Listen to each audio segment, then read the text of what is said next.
I want to talk about this writer, his times and his audience as closely as we can get to it. And then I want to talk about some of the things that were very, very important to him that he felt called to say. And then I want to just kind of rattle around in our times a little bit as from how this scripture gets me musing. In any event, the author of 1 Peter, he says that he wrote from Babylon.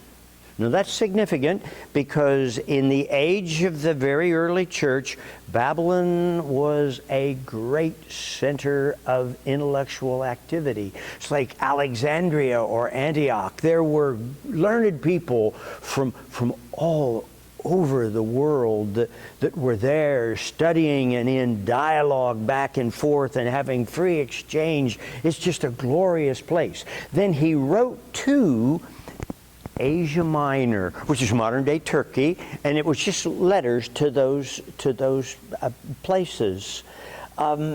Just exactly when he wrote is really tough to say. Some, I guess, majority opinion during the time of Domitian.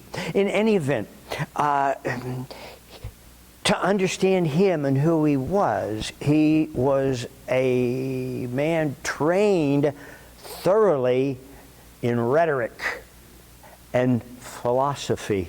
This is a brilliant mind. A man who had superb control of Greek and wide-ranging intellect and knowledge. As he spoke to these people in Asia Minor, he carried a main theme. It said, "You folks are people who find your spirits in prison." In our text, he says, you're going through a fiery ordeal as though something strange were happening to you. This is unfamiliar. You might, and this isn't from him, this is our day sneaking in a bit, you might long for the good old days. They were reviled in the name of Christ,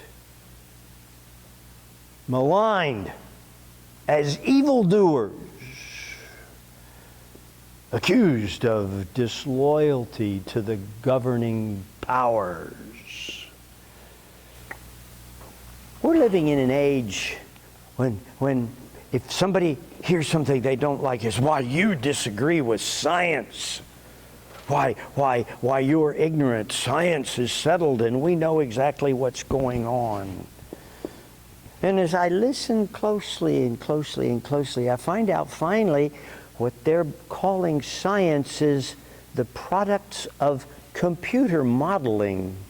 They have ideas and theories and notions and perhaps some data, and they feed it in and they get their results. And those results are unrefutable science.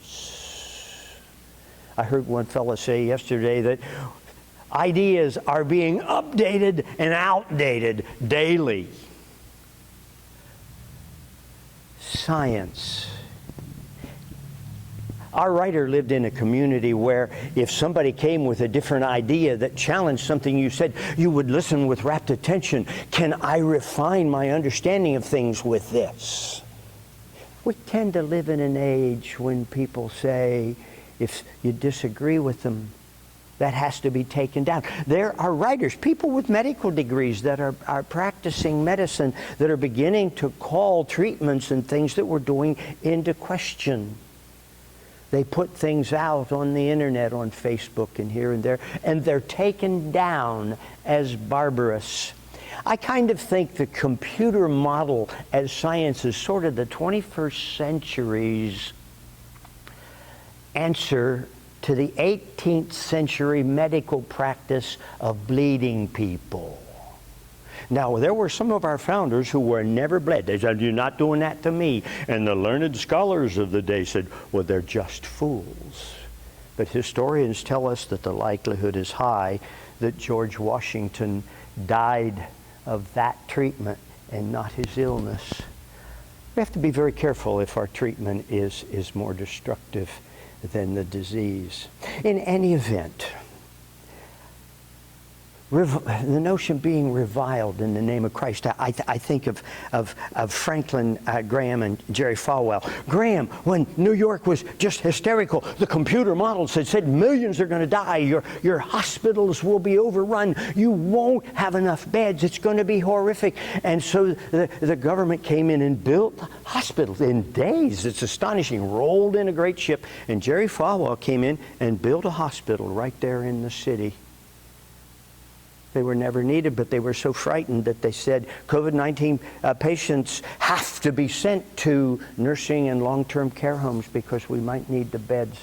And a vast majority of the people in New York who died were in those homes that were poisoned by policy.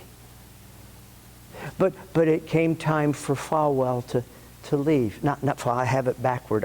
For Reverend Graham to take his hospital away. And there were those that rose up and said, it's about time we get that vile, horrible, and they called him all kinds of names, out of our city.